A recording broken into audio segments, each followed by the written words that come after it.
And look at this is cool. If people work overtime, they're almost 3 times more likely to quit the organization. Fascinating insights. Hello everyone and welcome to this interactive HR dashboard in Power BI. Today we'll work with HR data, we'll create different reports in Power BI, we'll actually do some attrition analysis, also known as employee turnover analysis, using Power BI, some very exciting features, and then we'll build it together and turn it into an HR dashboard. So in this video, you'll learn how to build an HR dashboard, work with HR data, and do some actual HR analytics or people analytics, whatever you want to call it. So I'm very excited about this video. We'll be walking through these 11 steps that you see over here. But before we dive in, don't forget to like this video, hit the subscribe button, and click that notification bell. That really helps us and allows us to create more and more videos like these. Now let's get very practical and dive into Power BI.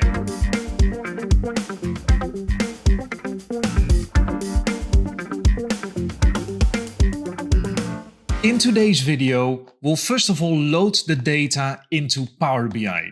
We'll be working with this large data set that you see here in Excel.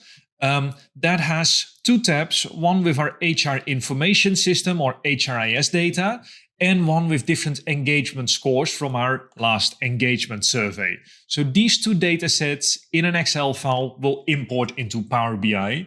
We'll format the data, and then we'll connect the different data sets, and then we start to build some actual reports. So let's first look at how we can import that data from Excel into Power BI. The way we do this, and this is Power BI, is we hit that huge import data from Excel button. That opens up the map where I have 2 data sets, and we're talking about this HRM database for Power BI. I open it, and just as you saw that in the Excel, there are 2 tabs, HRIS and the engagement survey, Power BI recognizes the 2 tabs. So I import both of them, I select them, and then I can either hit load, then it loads the data immediately into Power BI, or I can say transform data. Transform data allows me to review the data and format some of the data. Let's take a look at the data as I format some of these fields. We start with the name, the offices that people work at, their age, whether they are still in the company or not, so attrition, yes or no. As you can see, this is a text field, age is a numerical field, that is all right and good. There's a daily rate, I would expect that to be a financial field, so I can hit that 1, 2, 3, and then click the fixed decimal number. And it asks me to either replace the current column, current data, or add a new step. I'll just replace it for the purposes of this video. And now you see the daily rate of each of these employees. And there's quite some employees. I can keep scrolling. It's a fairly large data set with a couple hundreds, maybe even more employees, over 1,000 actually. So it's a large data set. There's the departments, how far they travel every day to go to work, their education level, their education fields, their employee number, so this is the unique identifier that we'll be working with, their job role, whether they're married, yes or no, whether they have stock options, 0 being no, and 1, 2, and probably 3 being yes, and higher levels of stock options, their monthly income, which of course is a financial number, so we can format it that way, the number of companies they worked at, whether they worked overtime, the percentage salary hike that they got since their last year. This would be a percentage number, so I can hit that and format that as a percentage.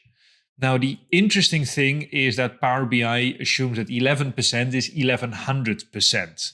So we can easily correct that by going to the transform button, hitting this standard button, and then say divide, and divide it by 100. I hit OK, and all our numbers, our percentage salary hike is now formatted correctly. So this is how you can walk through your data and transform it and make sure that it is in the right order. We can do the same for the engagement survey, where we again have the employee number, so that's our unique identifier, And we have different satisfaction ratings about their job, their environment, job involvement, relationship satisfaction with their manager, the training times last year, I assume in days or hours. This is all relevant data, but I've transformed it sufficiently for now. Let's import this data and start working with this data set to connect the data and to build some reports. So I do that by hitting home and going to close and apply. I hit it. It starts to process. It gives me a thumbs up. And here we are in Power BI. Now, here I can immediately start to build a dashboard. But before I do that, I first want to connect the data sets because we're working with two different data sets, an engagement data set and an actual HRIS, so our core data set. I want to connect these two. So instead of being in the visualization pane, I want to go to the model view. And here we see the two data sets. So we see the HRIS and we see the engagement survey.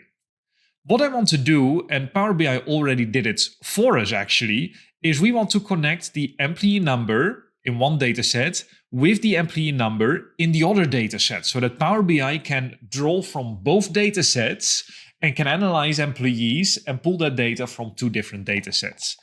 As you can see, this linkage is already made because Power BI sees identical values, sees an identical variable or column name, and then links these two. So that is already done. I don't have to do anything. In fact, I can just go back to the report view and build my first report. But before I do, I just want to highlight the table view. Again, this is just like you saw on the Transform tab. This is where all your data is. So if you don't understand what's happening when you visualize, you can go back to the table view to get a better understanding of your data. That's enough for how we import our data. Let's look at how we can visualize it. Let's now take a look at how we can create our first Power BI report by displaying the number of employees. Here is our data. And for each employee, we already saw earlier, each employee has an individual employee number. That is the variable that we want to work with. So if we want to make a count of how many employees we have, there's multiple ways of doing it. We can go to the report view, and here you see the different visualizations that we can put in. There's two ways of doing it. First of all, we can just create a card. And in that card, we can open our data set, in this case our HRIS data, and we can put the employee number in there. So I hit it, it gives me a count of the employee number, and it sees that it's 1,470 employees. It expresses it as a bit of a weirdly formatted number, and I can change that by going to Format Your Visual, then Visual, and then go to the callout. Then in our display units, we select None, and then in our decimal places, we do it automatically. Now we see that we have 1,470 employees in our data set, at least.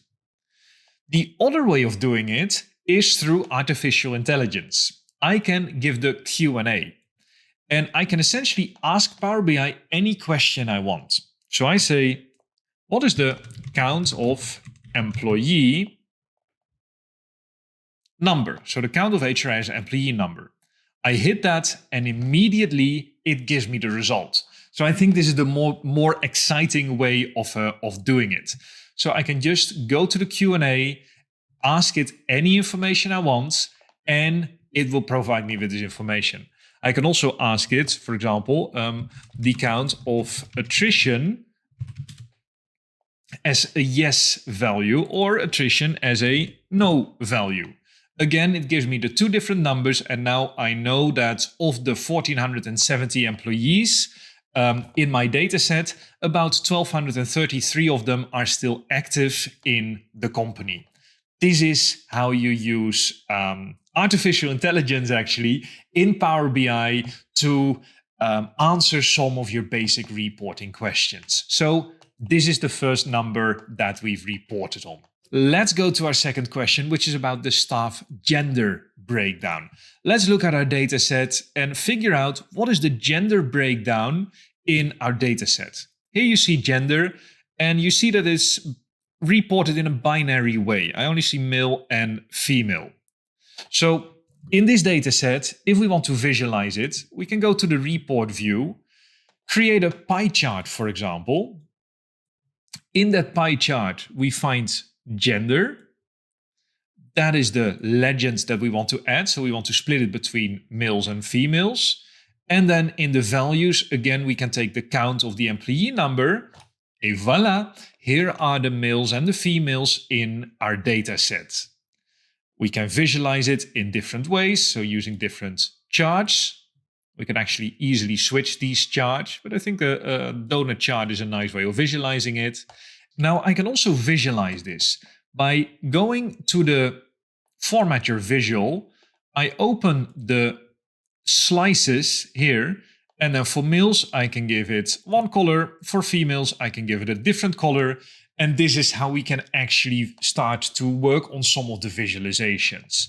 But the short answer is, in our data set, we have 588 females and 882 males. I can hit then males, and you see that, of these 882, there's still 732 people active in our organization, because for them, they haven't left the company, because attrition for them is no. And the people who left the company, again, I can hit attrition is yes, and there I have the other number. So a great way of starting to visualize your data. This is how we visualize our staff gender breakdown. Let's now take a look at the age spread for our staff. So how do we do this? We want to look at age, and per age category or per age number year, we want to map how many people there are in our data set. So the easiest way to do that is probably with a column or bar chart. And then on the x-axis, we want to have people's age. So let me put in age. On the y-axis, we want to see how many people there actually are, so our count of employee number. And voila, here is our visualization. The thing is, we've only selected males, so let's deselect it. And here is our full age build-up for our organization, where the youngest people are 18 and the oldest are somewhere in their 60s. What we can also do, because this is a big table, is we can create some bins or buckets. Because it would be very helpful to get a breakdown of how many 20 to 25-year-olds are there, 25 to 30-year-olds, 30 to 35-year-olds. I think that creates more insight and less of a mess in our data. The way we do that is we hit our table, and at age, we hit the three little dots. And there we say new group. So we want to make a grouping. We call this age bins. This is the standard name. And in the bin size, I go to 5. I hit OK. And now there's a new variable. I'm going to create a second graph just below it and do the exact same, but just use these bins. So the bins go to the x-axis, and the employee number goes to the y-axis. And what we see now is a second table where people are divided into bins. So 20 to 25-year-olds, 25 to 30-year-olds, etc. This creates a more tangible overview, less clutter than this large table where we don't work with bins. Again, a very easy way of working with our HR data. So what I'll do is I'll delete this table and I'll work with this table instead. Next up, let's create an overview of people's work locations. We've already created some basic reporting. Let's create a new page and create a map of where our people work. Because if I go to the dataset, we see that we have offices in a lot of different places in the US and Canada. The way I do this is going to report view and then hitting this map button. In this map, we can go to the office tab, hit it, and add it as locations in our dataset. And now you see that the different locations are colored. The thing is that our offices are in Canada and America. However, according to the map, there's all of a sudden a London in there. that shouldn't be London in the UK. That should be London here in Canada. So we're hitting the wrong London. Let's correct for this. The way we do this is by creating additional data and tables in Power BI. What I'll do is I'll import an additional Excel workbook with specifications of where the different cities are. I call this the geo data set. I import this data and it essentially lists all the cities in the world, their countries, and then with their latitude and longitude. This allows me to map the different cities on the map here in Power BI. So I load this data, then I go to the data model and I add this geo data. So let me rename this and call this geo data. Here we want to connect the city that people work in with the office in our HRIS data set. So here we go, there's the office. So we link the city with the office. I click it there, drag it over there, and now we see that there's a relational link between city and office. So now Power BI can connect the latitude and longitude of the different cities in our geo map with our HRIS. So if I now go to the report view, I can remove offices. I can just load my geo data, put the latitude in latitude, the longitude in longitude, and then I just want the bubble size to be the number of employees working in that location. And now you see that we only have locations in North America because that's where our offices are.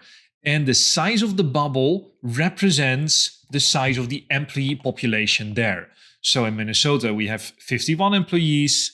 In Manitoba, we have about 30 of them, etc. This is how it works. And we have a beautiful workforce map now in our data set, which will go great in our final visualization.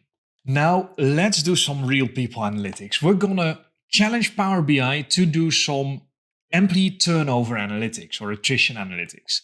We want to, first of all, measure the impact of turnover on attrition, and then we want to look into other causes of employee attrition, and we're going to challenge Power BI to build a model for us that will help us understand employee attrition. So first of all, what is the impact of tenure on attrition? The way we can format that is by creating a stacked column chart. And then we want to look at tenure. So how long have people been with us? That is years at the company. We want to put that on the x-axis, on the horizontal axis. And then we again want to put the count of employee number on the y-axis. And now we have a nice overview of how long people have been with us in the organization. Now we know that there's two groups of people. There's people who left the organization and people are still at the organization. That's in our attrition variable. So we can put the attrition variable in our legend, and then we see that the light blue sections are the people who are still with us, and the dark blue sections, or purplish, are the people who have left the organization. So if we then examine the impact of attrition on, or tenure on attrition, I should say, we see that in the first 2 years, there's quite some attrition. And then the longer people stay with the organization, the better the fit is. So to me, this gives some indication that especially in our first 2 years, we really need to focus on keeping people in the company. And then the longer they're in there, usually the longer they stay as well. A potentially even better way of visualizing this would be with a 100% stacked column chart. This equalizes all the bars at 100%. And now we see it even clearer that the people who just joined the company have the highest risk of leaving. And then once they're beyond that 3-year mark, their likelihood of staying is quite elevated. So we need to focus on retention, especially in those first 3 years. And of course, there's 1 or 2 outliers where we have very little data. So 2 companies or 2 employees left in their 23rd year, 1 employee left in their 40th year. So, the further we go, the more outliers there are. But this is a great way of just visualizing and getting an understanding of a pattern in employee turnover. Let's look at how we can actually identify the causes of employee turnover in our dataset. Power BI has a fantastic feature for this. You can find it here. It's called Key Influencers. And it analyzes an outcome variable. In this case, it is whether people have quit, yes or no. And we can ask it to explain it by a number of input variables. So I want to look at the years at the company. I want to look at stock option levels, performance ratings. I want to look at whether people work overtime, yes or no. Marital status, I don't think that's very relevant. It is a driver, being single, you have less commitment, so you're more likely to leave, but it's not something we can take a lot of action on. We're not going to hire a lot of single people. We might actually be able to see it. So if marital status is divorced, we see a slight higher likelihood of attrition being no. We can then flip that around and look at this. This is cool.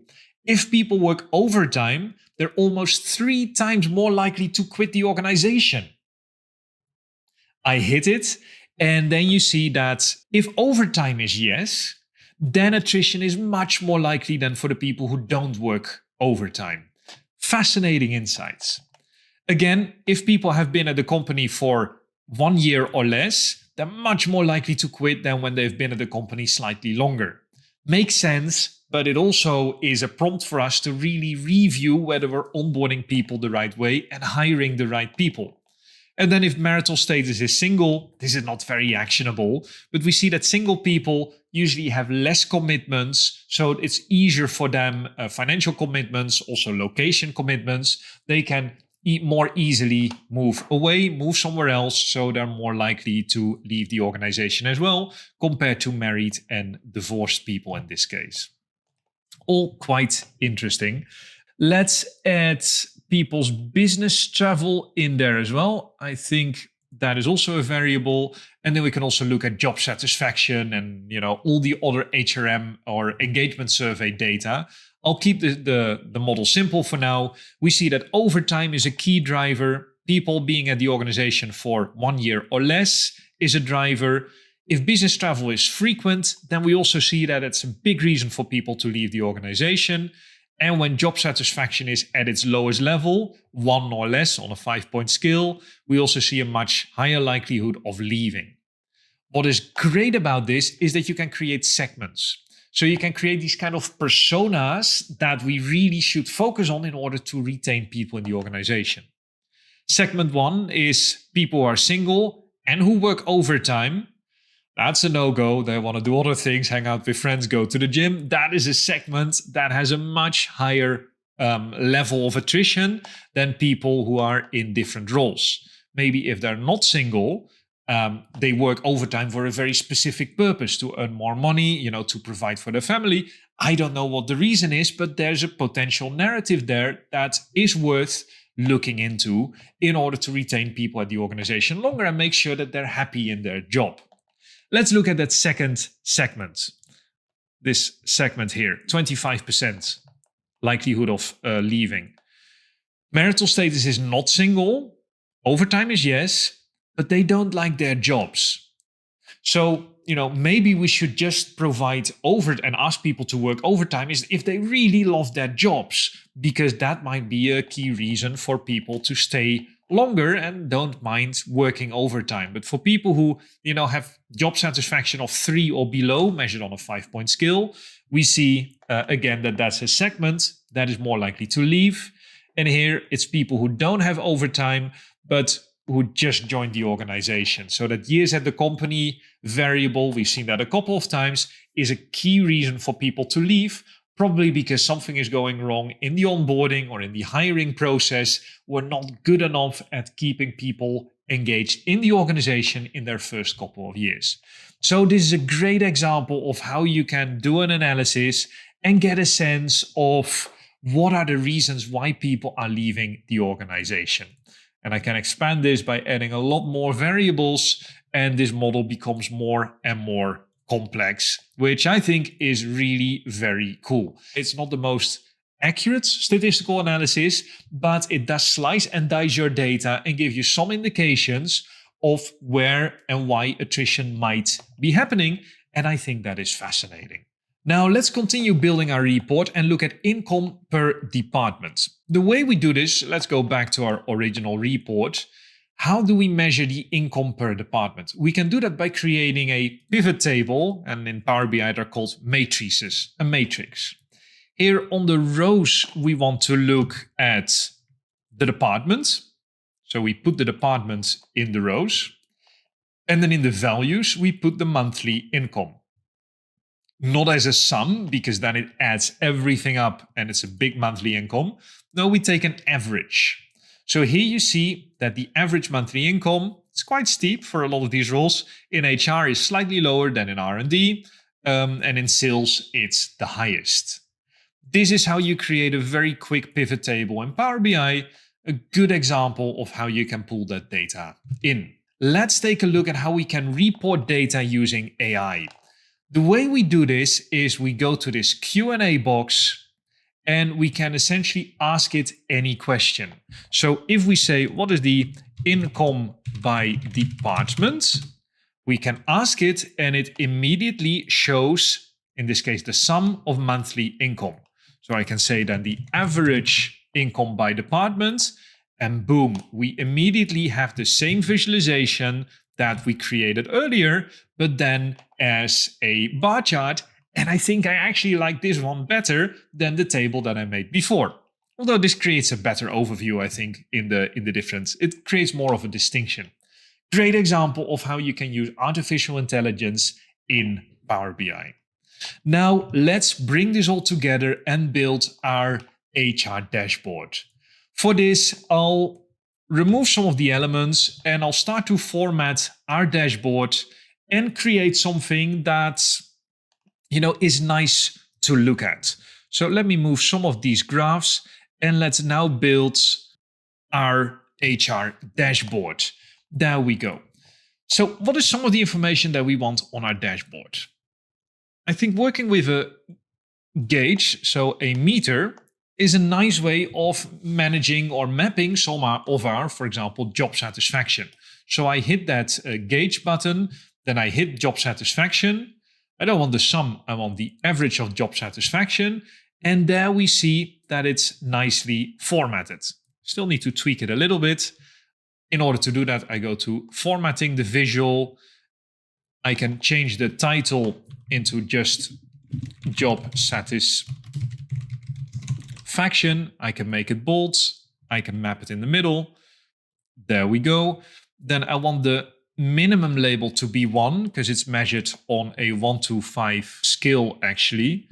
The minimum, there we go, in gauge axis, the minimum is 1. The maximum is 5. Brilliant. Target we can put at 3.5, for example. And then the fill we map there. The target is 3.5. And this is a great example of what that looks like. I like having the target in there, but visually I'm not a big fan, so I'll just remove the target for now. And there we have our job satisfaction. I can then copy and paste this by hitting Command or Control C and Control V, and then add, for example, people's performance ratings. Performance rating, also an important variable to take a look at. I build it as an average. Again, it has the same formatting already, so that is great. I just see that I also copied the wrong title. Here we go for performance rating, and then we start to shape our dashboard. Here for this visual, I'll call this total employees. Again, I want to map this in the middle. There we go. In terms of color, I'll update it. I think this is good enough. And this is how we visualize it.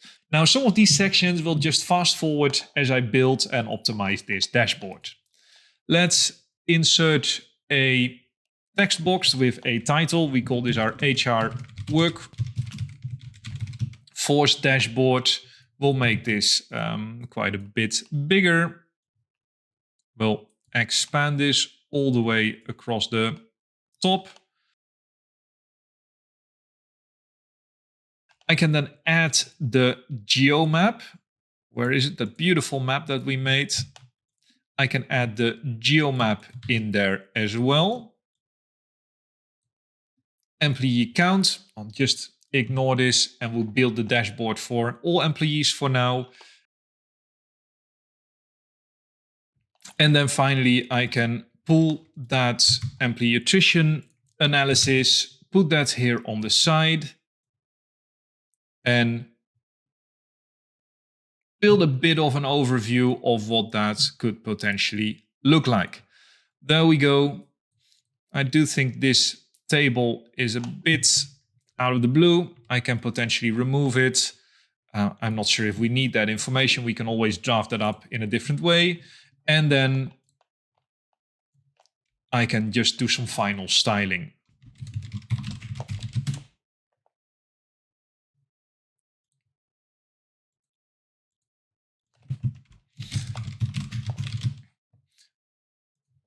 Office locations, I put that there. You know, and our dashboard is actually starting to take shape. I don't like that there's a gray background here, and I think I can change that by going to the bubble visual colors, make the background white, and it already starts to look much better. So this is an example, and I'm absolutely not a designer, so this is the thing that I'm really not that good at. But this is how you can create a dashboard that starts to look, you know, pretty. This is a people dashboard that is interactive. You can hit the number of meals, for example, in the organization, and the data is dynamic. Also, our turnover analysis becomes dynamic. We can select just the females. We can select one or multiple locations in the United States, for example. And we see that we have different drivers of turnover. We have a different build-up in our employee pool, and the total number of employees is also different. So this is how you can build a people dashboard, and this is how you can get actionable insights from your data. So that wraps up this video, in which you've learned how to load your Excel data into Power BI, how to create different reports, how to do an actual turnover analysis, build some more reports, and then bring that all together into a rudimentary people analytics dashboard that you can publish and, you know, work together in with your colleagues. Now, this is a version 0.1, I would say. We have a lot more content about this in our People Analytics Certificate program, where you learn to work with Excel, where you learn to work with Power BI to build much more elaborate, much more professional and actionable dashboards, and where you'll also learn how to do statistics in Excel, drive people value, HR value through people data. That is really the purpose. That's what we're very good at the Academy to Innovate HR. If this is interesting to you, check out our website. We'll add all the links in the description of this video. With that being said, thank you very much for following along in this interactive Power BI dashboarding video. I hope you enjoyed it. Don't forget to like this video, subscribe to our channel, and hit that notification bell so you stay in the loop whenever we add more videos. And if this was very helpful, let us know in the comments down below, because we might make some more videos, some more elaborate videos on Power BI, Excel, or other tools. So let us know what you would like to see from us next. Thank you very much and have a great day. Bye-bye.